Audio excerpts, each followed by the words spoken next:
webale nate kujja ku mukutu guno ogwa Apostle Mukkiriza. Nsanyuse nnyo okubanga tusinkanye nate mukwano gwange omulungi omwagalwa okuva yonna gy'osinzidde mu kitundu ky'ensi yonna gy'osinzidde okubanga otugoberera era ng'otulaba. Tuli basanyufu bya nsuso era tusiimira ddala akadde k'owaayo kaddata k'oteekamu. Webale kuyisaako wano olubu lwa kigere olidde Luganda. Webale kuyisaako wano lubu lwa kigere okuba nate nga tuyigira wamu bye tugenda okuba nga tuyiga nga twogera ku nsonga ez'enjawulo ezituyambako mu kwekulaakulanya, ezituyambako mu kwezzaamu empisa ezituyambako mu byobulamu, ezituyambako mu byenzikiriza. Bwe tuba tukwata ku nsonga ez'enjawulo nate ku mukutu guno. Kakati nsaba gw'atannaba kubanga osubscribinga oba olyanga gwe mulundi gwo ogusoose oba olyawo obadde oyitawo naye nga tosubscribinganga nyiga eppeesa lyafaawo erya subscribe then bw'onooba omaze onyiga akade kafaako. Akade ako katuyamba ndi buli wabaawo ekipya system yo ekubuulirira automatically nti owange wategedde ku mukutu gwaffe eri ogwa Apostle Mukkiriza waliwo ekipya ate kye bataddeyo dduka emisinde osobole okuba nga naawe okyerabirako. So nkusaba osubscribing ate bw'omaliriza onyiga akade aka notification bell basobole okuba nga bakutegeeza ku bino bigenda mu maaso kubanga ebipya tukyali nabyo bingi, tukyayongera ebipya bingi era tugenda kuba nga tutambulira wamu nze naawe n'abagenyi baffe ab'enjawulo be tugenda okuba nga tufuna abakugu mu areas ez'enjawulo nga batuyigiriza ebintu eby'enjawulo. Kigenda kuba kiyitirivu era nkusaba beera ng'okeberayo buli kiseera ku lw'ebipya ebigenda mu maaso. Tubadde akaseera kayise nga twogera ku nsonga y'obudde. Obudde nga nsonga nkulu nnyo. Katonda yatutonda n'atuteeka ku nsi n'atuwa obudde. Bwe yatuwa obudde ffe twagala banja ne tulekaawo kubanga waliwo yaŋŋamba waliwo yaŋŋamba naye kati mutugamba ebya Katonda nze namugamba ntonde. Kati bwe tubeera n'endowooza eyo yensonga lwaki n'obudde buno bwe yatuwa nga butuweeredde buwa oba nga tuwadde bwa bwereere tetuba tubutwala nga si bwa makulu. Kati buli omu n'alyoka abukozesa nga bw'alabye, n'alyoka ajaajamya, n'alyoka agalabanja nga bw'alabye, n'amaliriza ng'ensi agikuddemu tagikozeemu kyamakulu. Naye nziramu okujjukiza mukwano gwange nga bwe twayogera ku luli obudde bwo bukozese bulungi munnange, toyonoona budde bwo. Kati katwogere ku nsonga eno wammanga nga tukyali ku topiki yaffe eyo ey'okozesa obulungi ebiseera bye tulinawo. Totabiikiriza bintu. Okawuliddeko mukwano gwange, tokola ki? Totabiikiriza bintu. Njagala okozese bulungi ebiro byo, okozese n'ebiseera byo. Omanye kintu ki kyenkola mu budde ki? Obudde buno buba bwakukola kintu kino, obudde buno buba bwakukola kintu kino, obudde buno buba bwakukola kintu kino. We programming bulungi ebintu byo bw'obikola. Osobola okukola programu nga ya lunaku, osobola okukola programu nga ya mwezi, osobola okukola programu nga ya wiiki, ate osobola okukola ne programu nga ya mwaka. Noga mwaka guno kino na kino. Kyova olaba nti ebitongole bibeera ne gye bayita ya plana. N'oteekateeka omwaka gwo bwe gunaatambula. Kikuyamba ki? Obe nga toyonoona biseera. N'oteekateeka omwaka gwo bwe gunaatambula ebiseera byo oleme kuba ng'obyonoona ng'obikozesa bulungi. Kati ekyo tukiraba n'embulamu bwa ssekinoomu. Ekyo tukiraba n'embulamu bwa ssekinoomu kisobokera ddala n'oteekateeka bulungi ebintu bye binaatambula. Oleme kutabiikiriza bintu. Kola ebintu mu biseera byabyo. Kola ebintu mbiro wabiteekedde okuba ng'obikolera. Totabula kyandikoleddwa ku 8 ate ky'oba okola ku 3 ez'okumakya. Kyentegeeza tolya kyamisana ng'ate waakazuukuka. Bw'oba akazuukuka balya kyankya. Omala okweteekateeka awo balyawo kyankya, banywawo kyayi. Ekyemisana bakirya mu ssaawa zaakyo 7. Abamu bakiri okuviira ddala ku 6, 7 n'omunaana. Kakati buli kimu kigende mu biro byakyo. Biro biba byakukolakola, biro biba byakwebaka weebake, biba byakunyumyanyumya, biba byakukyalakyala. Buli kimu ng'okikolera mu budde bwakyo. Lwaki? Nti oluusi lwe tukola ebintu ebirungi mu budde obutali bwabyo bifuuka ebintu ebibi. Buli lwe tukola ebintu eby'amakulu mu budde obukyamu tubikoledde bifuuka ebintu ebitalina makulu. Era abantu bamanyina okugamba ono naye ekintu akikoze nga atalina magezi. Kwegamba omuntu n'akola ekintu mu biseera ebitali byakyo bwe wabula kyakoze kirungi, abantu batandika okumulanga omuntu atalina magezi kubanga oba osuubirwa okukola ekintu nga kituufu ate ng'okikoledde ebiseera byakyo ebituufu. So kati olw'otabiikiriza ebintu buli kimu n'otakikolera mu budde bwakyo wandirabibwa ng'omuntu oba oli awo aweebuuka mu magezi. So kati fuba nnyo olabe ng'ebintu obikolera mu biseera byabyo. Wano emirundi mingi tulabyeko, nze kennyini ndabyeko abantu bangi gaddayo okusoma kya 7 ali mu myaka 56 agenze kusoma kya 6 ky'omusanvu kubanga teyakikolera mbudde bwakyo. Abamu embeera kale zamutomera n'atasobola, naye ate abamu yagayaalirira kigayaalirire. Kati olwo ensinga okwogerako ssaawa eno yakigayaalirira n'atakikolera mbudde bwakyo. Kati atuuse ku 56 mwatu n'alaba nga kyetaagisa n'agenda yenyiga mbaana ba P6 n'omusagaali ng'awese omugongo agenze kusoma kya 6. Anyway, kati baleetawo okusoma kw'abakulu, twebaza Katonda. Kati ofiitinga omwo naye lulinga olina okwenyiga mu bwana bw'eky'omukaaga ne musoma, naye ng'ebiro by'okusoma byaliwo. Kakati gwakyalina omukisa okusoma kanyogereko gy'oli, kola ebintu mbiro byakyo mu byabyo, okusoma kya muwendo, okusoma kya makulu. Soma ng'okyalina omukisa okusoma, tolinda kumala kuweza myaka 6 ate olwo olyokoga nti abanna kaakati ate nzizeeyo okusoma. Okitegedde munnange? Kaakati bwe biba biro byakukola, ssaawa nga zakukola, kola emirimu nga bw'osobola, faayo eri bakasitoma nga bw'osobola, baweereze n'amaanyi go gonna. Eno njogera eri bannange abaagala okusaba. Biseera bibanga kati byakusaba, genda osabe. Toddira budde bwa kukola ate kugenda kusaba. Toddira budde bwa kukola kugenda kusaba. Abantu batuuka okunoonya w'okolera mu ofiisi yo toliiyo, nga wasibyewo wagenze ku lusozi ng'ate essaawa ezo zakukola. Okiraba kati ogenda okutuuka okuvaayo ng'ate essaawa zakuddaka kwebaka, olwo olunaku lukuyiseeko.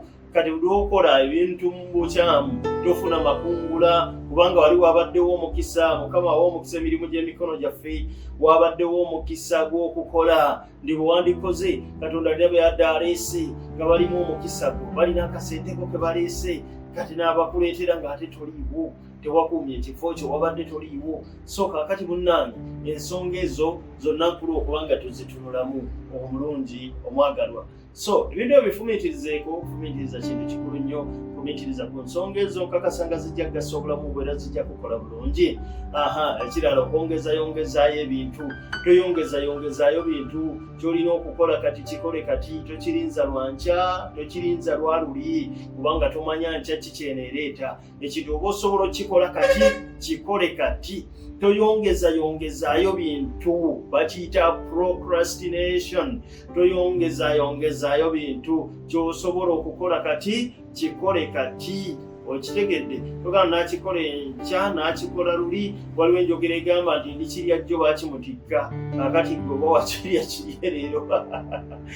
Weewala omuze gw'okwongezayongezaayo ebintu mukwano gwange, tekiba kirungi. Ekintu kikolere mbudde bwakyo, kibe nga kiva mu ddiiro. Oleme kwetuumako byakukola bijja kumaliriza nga bikulemye n'okukola. Kati ekyo si kirungi, nakyo kyewale. Buli oyongezayongezaayo ebintu, oddira ekintu kye wandikoze kati ne kiyingira mu budde bw'ekirala, n'ekirala mu budde bw'ekirala, n'ekirala mu budde bw'ekirala. Then you end up living a disorganized life. Obeera mulamu nga buli awo etabudde bwakintabuli tebutegeerekeka, kubanga ebintu ogenda obyongezayongezaayo. Kino kiyingira mu budde bwakiri, kino kiyingira mu budde bwakiri, ebimu ne bituuka ne biremera ddala ne bikulema okukola. Kati okwongezayongezaayo si kintu kirungi, okitegedde? Kati toliyinza nnyo, kuba kati ekyo ky'oba okola kibeera nga kukwata akalimi ka ssaawa bw'obudde bulema okutambula, naye n'oba okwata akalimi k'essaawa bw'obudde busigala butambula.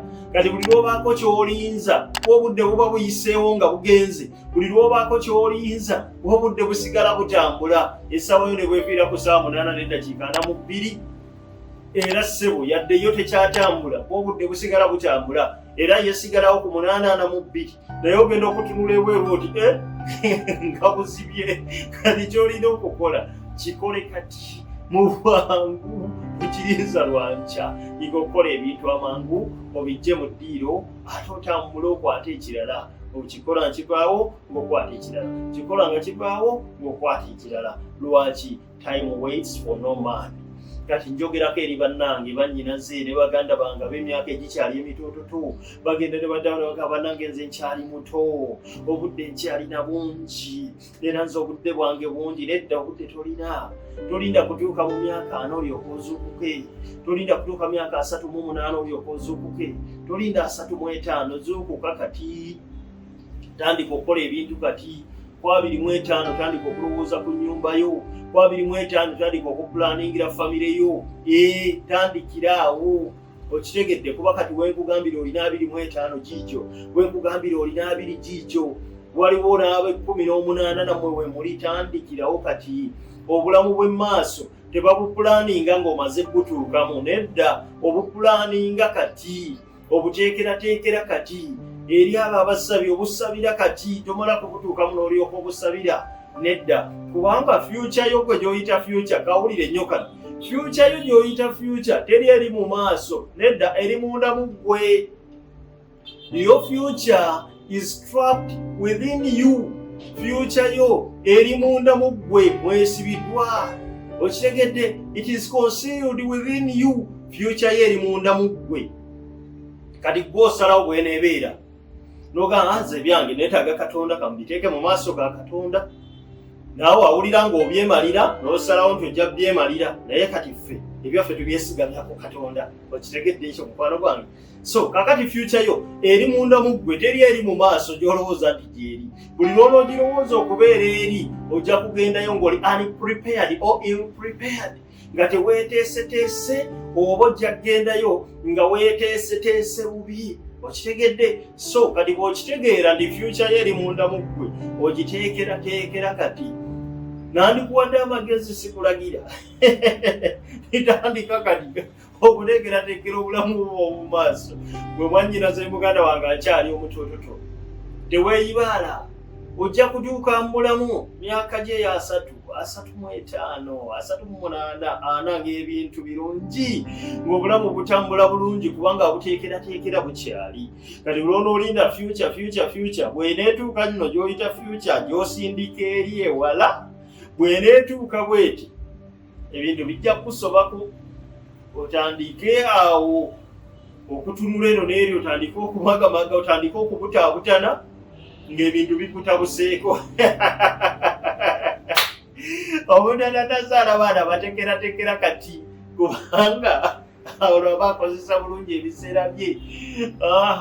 Abaana bo b'onoozaala mwannyinaze ne muganda wange otandikirawo kati okubateekerateekera okitegedde.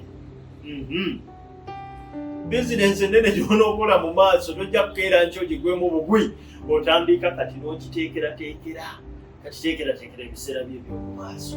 Lowooza ku biseera bye eby'omu maaso kubanga biri munda mu ggwe. Buli kyoyaayaanira eri mu maaso kiri munda mu ggwe tekiri walala wonna. Future gy'oginoonya si gyeri oyita naye awo wennyini kyova olaba nti abo bamaliriza nga gye bayita future nnungi olamaliriza gye bayita future mbi kubanga bamu baamanya nti eri mu bo ne bagitandikirawo kati abalala balowooza nti eri baligisanga kati nayo neegandi kale nange mbateeze ne balyoka bagwangana mu malaka ne future nefuuka future. Emyaka bwe gyagenda olwo ne batandika okupakuka olwo ne batandika okupapa ng'ebintu bibasobyeko nalabako n'abeetuga nga future mutabukidde ngalawo ebintu tebigenda kati ng'okyalina omukisa future yo ye kati yo future is now si yankya olide mukwano gwange mwagala akukuwadde gabuwa okusalawo kuli gy'oli naye nga nze amagezi ngakuwadde tutandika kati netuteekerateekera ebiseera eby'omu maaso olwo tuba tutegedde ebiro tuba tutegedde n'ebiseera olwo tuba tukozesezza bulungi ebiseera byaffe mukitegedde ab'emikwano abaagalwa bampuliriza future tokola ki togigwamu bugwi naye giteekereteekere kati kankujjukize na kano twagamba omulundi guli nti tekiri ku buwanvu kibwowangadde naye ogasizza otya. Fuba okubeera ow'omugaso okitegedde mukwano gwange muganda we ne mwannyinaza ndaba ku mukutu guno ebigambo bikulu ebyo twala obudde obifumiitirizeeko, ojja kulaba nga birina amakulu ge byongera okukola mu bulamu bwo. Twala akadde beera ng'obifumiitirizaako, beera ng'obirowoozaako, biweeyo obudde obw'okubirowoza. Bino ebigambo by'okozesa obulungi obudde bwaffe. Okitegedde mukwano gwange, nze Apostle Mukkiriza nkwagala nnyo. Kankulinda ate ku mulundi oguddako, Mukama akunkumire.